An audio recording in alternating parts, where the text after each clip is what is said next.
I'm Jeanette Roche. This is Forum Daily West. Here are some of the top stories we have lined up for you tonight. Water bombers help fight against multiple out-of-control wildfires in Newfoundland, while 500 more people are evacuated in Saskatchewan, bringing the total to over 4,000. Plus, a judge denies bail for 3 men charged in an alleged plot to forcibly seize land near Quebec City. And a whoopsie under whoop-up drive. Traffic closes in both directions after a truck carrying equipment strikes the underside of the bridge. Thanks so much for joining us. Prime Minister Mark Carney huddled behind closed doors today with his cabinet and premiers. The virtual meetings came less than a week after U.S. President Donald Trump hit Canada with a 35% tariff on goods not compliant with the Canada-U.S.-Mexico trade agreement. Tariff rates for Canadian steel, aluminum, and copper remain at 50%. Carney says he and Trump have not spoken in recent days, but they'll talk when it, quote, makes sense. Meanwhile, Ontario Premier Doug Ford says he wants to see dollar-for-dollar retaliation, but that doesn't mean he won't back Carney's approach. Well, without getting into confidential details, we've been communicating, which is most important. I think the Prime Minister is doing everything in his power to get a fair trade deal with the U.S. Dominic LeBlanc, which I've always said is an absolute champion. He's been down there making sure that we get a fair trade deal. And then Secretary Lutnick had a good conversation yesterday with him. And it was positive. It was positive. U.S. is our largest customer. We respect them, but it has to go both ways. You can't have tariffs on one side and not the other. I still stand by what I say. Dollar for dollar, tariff for tariff. They understand strength, not weakness, and we should never, ever roll over and be weak. Okay, so let me be very clear. I'm 100% supportive of the Prime Minister and the federal government. And when you sit around at a family dinner table, you discuss all sorts of ideas, and that's what we're going to do.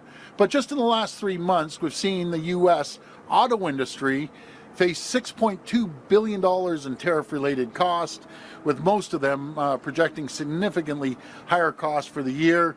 We're looking at 37,000 manufacturing jobs that have disappeared in the U.S., and factory employment is the lowest it's been in 5 years, which is not a good thing. And you see what happens with President Trump. Someone gives them the wrong job numbers that are accurate job numbers, they get fired. Well, President Trump has to realize it's costing companies billions of dollars. So they need to shift and start looking at working collaboratively with us.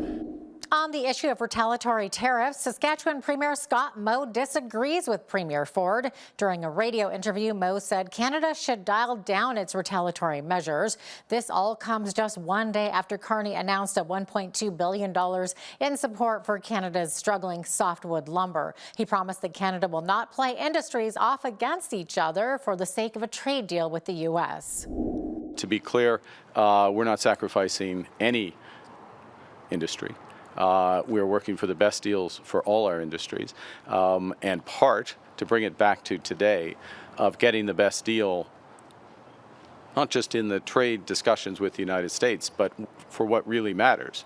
The people behind me and who they represent, the workers in the industry, the businesses, the ones we can't see, the Indigenous communities that are active in the industry, all Canadians. Part of getting the best deal for them is to build the industry, is to innovate, to develop new markets, and be our own best customer. And that's what those aren't just words, we're putting behind those words $1.25 billion. The Manitoba Métis Federation has turned down the Prime Minister's invitation to discuss his Liberal government's controversial major projects bill. The Federation says Carney's decision to include the Métis Nation of Ontario in tomorrow's meeting undermines the integrity of the gathering, saying it won't attend the meeting alongside another Métis group it believes has no reason to exist. We know full well we're probably the best and most suited to be sitting across the table with the Prime Minister. And the Prime Minister decided to invite the Métis National Council, which is not a legitimate body. The Métis Nation in Ontario has caused a great political swell in Ontario by the First Nations, who have indicated that if the Métis Nation in Ontario, with their fraudulent Métis, attempted to be part of this process of national projects, they will oppose because of that purpose alone, that they are not truly Indigenous people. There's a jeopardy now that MNO is bringing to the table, and the Prime Minister is allowing that to happen. The Métis National Council has only 2 members. It does not have legal standing in any capacity that have the right to be at that table.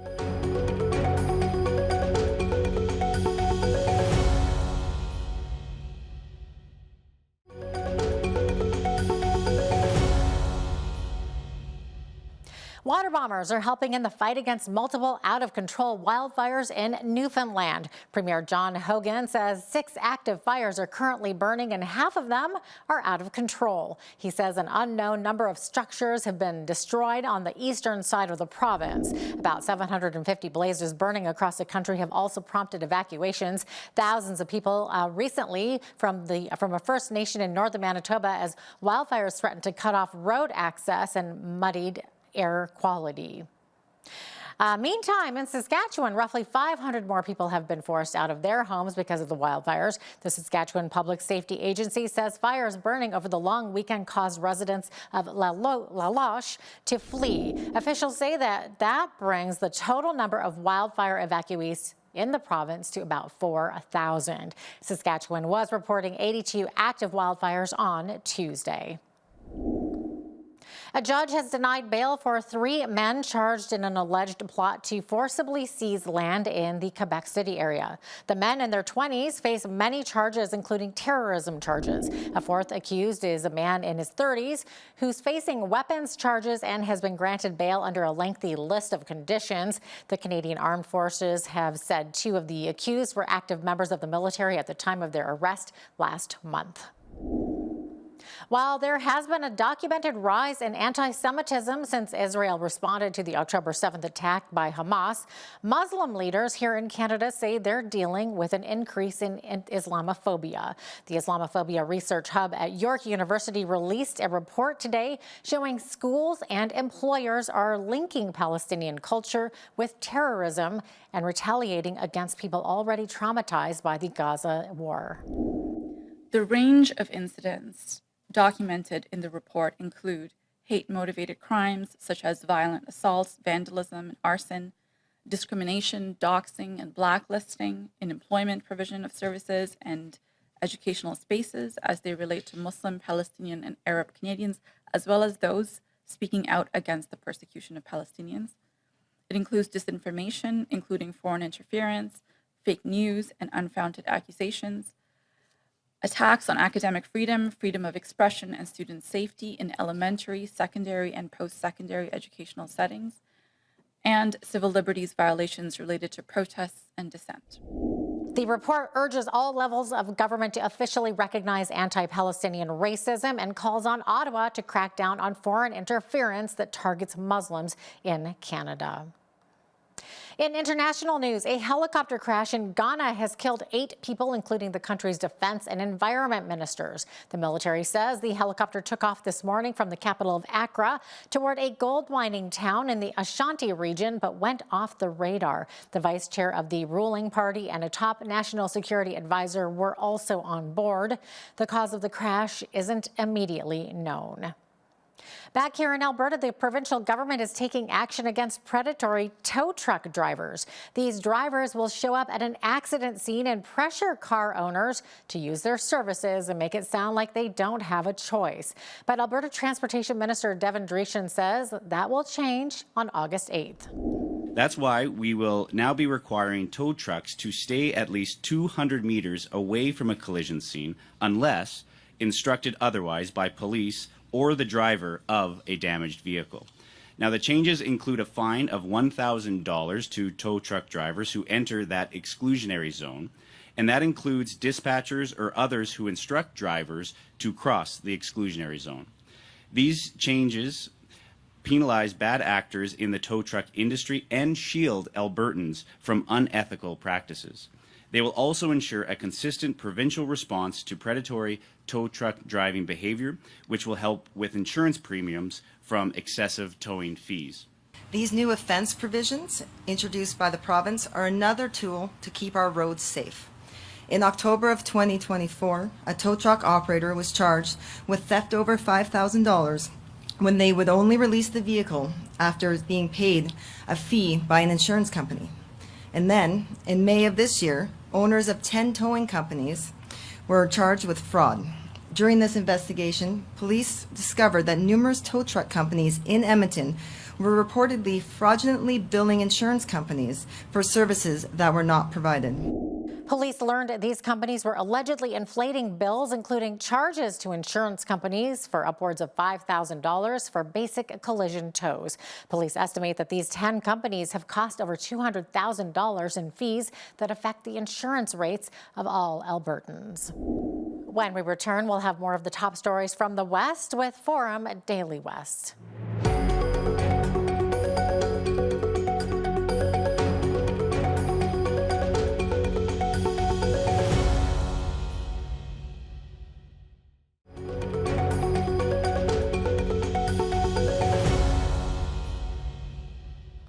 Drivers in Lethbridge had to suffer through a major traffic headache Wednesday morning on Whoop Up Drive. At around 9:40 a.m., a truck carrying construction equipment struck the underside of the Whoop Up Bridge, forcing police to shut down the road in both directions. Police, Lethbridge Fire and Emergency Services responded to the scene. Fortunately, no one was injured. It took a couple of hours to get the mess partially cleaned up and traffic flowing again. Whoop Up Drive has been partially reopened from the off-ramp at South Scenic Drive onto Whoop Up. Police are reminding motorists to drive carefully and follow all posted signage. The Coaldale Summerfest returns from August 8th to 10th. Residents and visitors will celebrate this time-honored event featuring music, food, family fun, and local pride. Clayton Farjasi, Community Experience Manager for the town of Coaldale, says this year's theme is proudly Canadian, locally driven, which celebrates Canada's rich culture and reflects tradition with a patriotic twist. One other new thing this year is we're actually adding a third indoor family zone. And they're also going to do tours of the fire hall as well. It includes our long-standing candy parade. It leaves from R.I. Baker, and on Friday we have a movie in the park, and then on Saturday things kick off with a pancake breakfast. Following that's the candy parade, and there's a food bank barbecue fundraiser, and then this year is a little unique. We're partnering with Ride for Dad and the fight against prostate cancer, and they're helping bring the Roadhammers to Summerfest, so they'll be our headliner this year. With Ride for Dad, we're really excited to be partnering with the town of Coaldale this year, bringing in the headline act called the Roadhammers for the concert night on Saturday, August the 9th. This is the 25th anniversary of Ride for Dad nationally. Ride for Dad raises funds for prostate cancer research and awareness. In the 25 years that we've been around, we've raised $43 million so far, and we're so happy that the town of Coaldale wanted to partner with us and to bring awareness, involvement with Ride for Dad here in Coaldale, and to spread awareness in the community. Sounds like a whole lot of fun. Well, the city of Lethbridge is moving forward with its critical upgrades to its water treatment plant. A total of $67.2 million is being invested into these upgrades. $42.3 million will be allocated for a new water clarifier, with $24.9 million going to the voltage upgrades. The facility runs 24 hours a day, serving more than 133,000 of southern Albertans across 10 municipalities. To celebrate the design phase of the expand capacity of this facility. Today, that process takes another significant step forward with the celebration of phase 1 of construction. This initial phase includes a new high-capacity clarifier to back up the 2 older clarifiers and electrical upgrades that will add additional power. The projects provide redundancy to ensure the plant continues to meet current capacity while also planning for future growth. With $7.8 million invested in water and wastewater upgrades last year and $9.2 million committed this year, the province continues to demonstrate its strong support for the water and wastewater treatment plants that serve this region. It's important to realize that this funding came through the Ministry of Municipal Affairs. However, most water and wastewater treatment plant funding comes through the Ministry of Transportation and Economic Corridors. The $67.2 million investment has been carefully planned and responsibly funded. I'm proud to say residents won't see an increase in their water rates for this phase. Phase 1 provides redundancy to maintain and protect our current capacity. It also paves the way for expanding our daily capacity to 180 million litres, then 250 million litres. During the summertime, our peak reach up to 135 million litres per day. That's during the summertime. During the wintertime, our average is between 65 to 70 million liters per day. So basically what we're doing, we're installing redundancy equipment. This will be, we have 2 clarifiers. Each clarifiers can do up to 75 MLD. And the reason is that if one of them goes down because of maintenance or failure, then our plant could be down up to 75 MLD during the summertime, which means we will need to put measures like water conservation restrictions or other things, ask customers to shut down in order to meet the capacity that we have. The redundancy that we're doing is adding another 90 MLD clarifier into the plant. So now if one is down, we still have 165 firm capacity, and we could, in theory, do up to 240 MLD with those 3. Each year, Lethbridge's famous Whoop Up Days kicks off with a parade. Wednesday morning, Lethbridge District and Exhibition announced this year's Parade Marshal, or shall I say Parade Marshals. The Morris family has been selected to lead this year's procession. Not everyone is familiar with the family, but if you live around southern Alberta, you've definitely seen some of the many family-owned Gas King locations. The family has supported many community organizations over the past 40 years, including Whoop Up Days since 2001.